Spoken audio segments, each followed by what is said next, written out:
This video is to go over Project One, your first major writing assignment of the semester. This is going to be the electronic job portfolio. This e-portfolio will eventually be used as part of your final project, but for this assignment, we will focus on creating it and your job application materials. This includes the resume and the cover letter.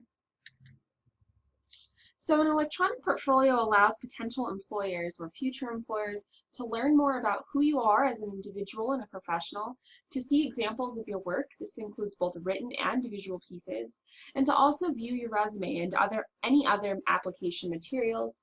That could be your cover letter or any other bits that are commonly used in your professional field.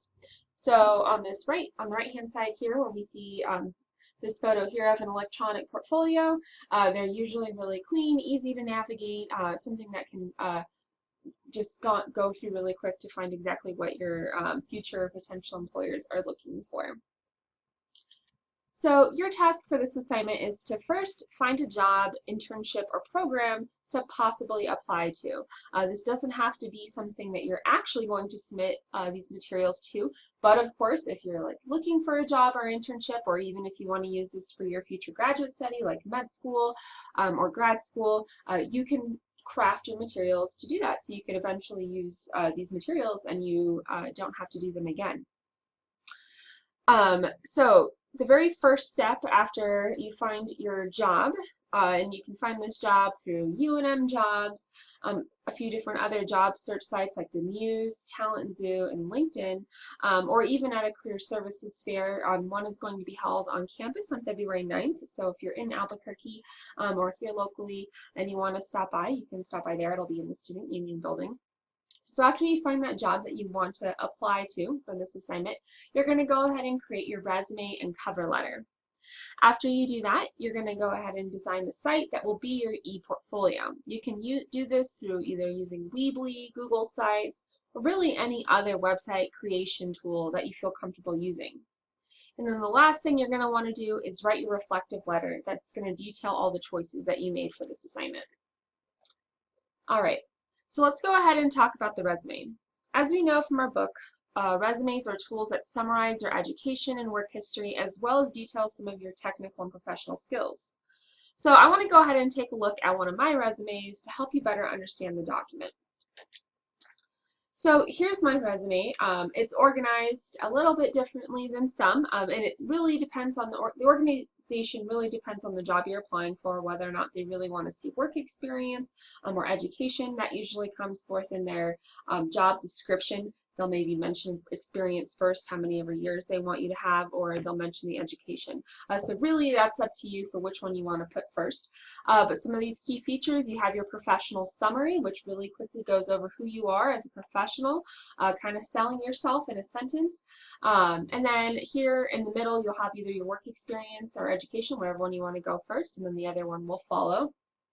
So you list your experience in chronological order. You also list your education in chronological order, and you want to go ahead and give good descriptions. So for this one, I decided to, since I have a lot of experience for each of these, I decided to lose the bullets and then just do a couple of very short sentences that summarize things, still in that good list form with active verbs that are describing the situation.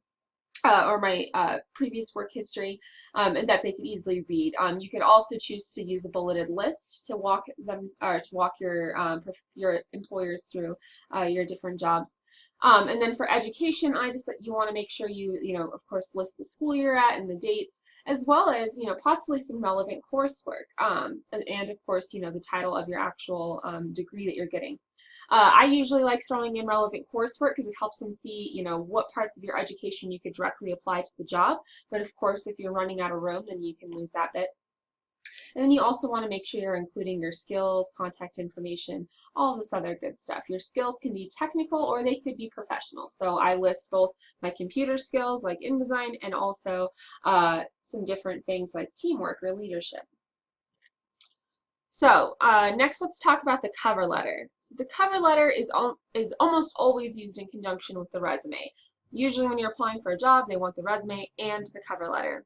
So together they work to paint a very clear picture of your work and education history for your potential employers.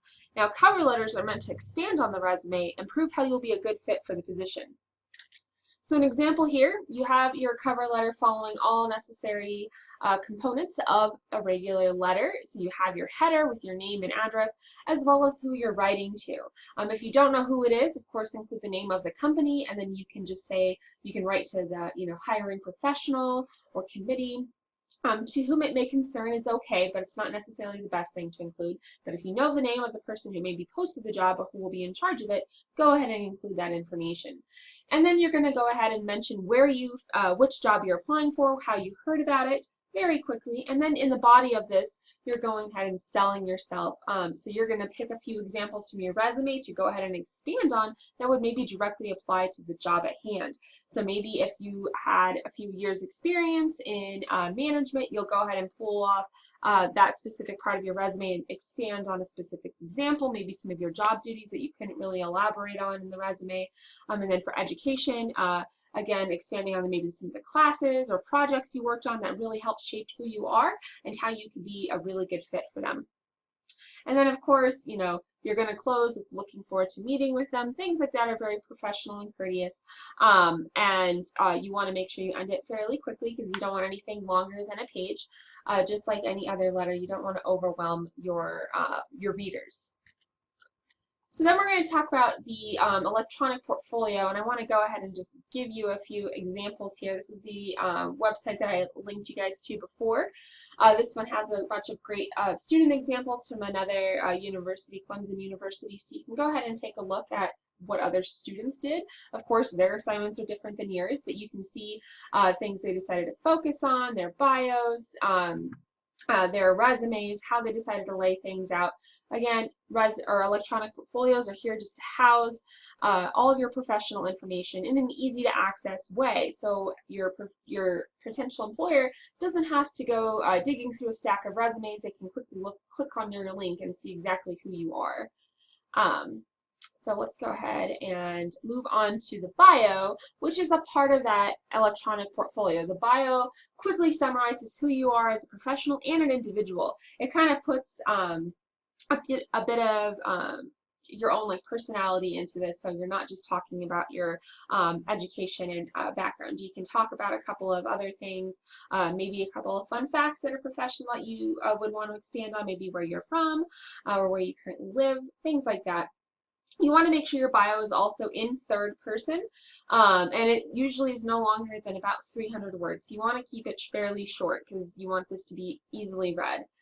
So you want third person. This is an example I pulled from the UNM English department website. This is my bio on there. So you want to make sure you have something like this, not where you're starting on when you were born and your whole entire life story, or just constantly using I. This is a lot more informal, and you want to make sure you're being fairly professional with it. Along with your bio, you want to associate some sort of photo so they can put a face to the name and description. Your photo should, of course, be nice and clean and professional. It doesn't necessarily have to be black and white. It can be in color as well. But you just pretty much want to make sure you don't have something like this, where it's a party photo or something from Halloween, or something where you can't really see your face. Anything that just looks completely inappropriate, you want to, of course, use your own judgment and find a good professional photo. So lastly, along with this assignment, you're turning in a reflection. This reflection is going to be in the form of a reflective letter. It'll be about 500 to 750 words, and you're going to reflect on different things, including your design choices, writing process, maybe some of your failures and successes as you're working with the site, and then your overall experience. This will be turned in with your other materials, with your website link, and you want to make sure you cover all of those questions that I listed on the prompt. So that's everything I have for you, but if you have any questions about this assignment, be sure to post these questions to the Writers Lounge, and I'll be sure to answer them for you.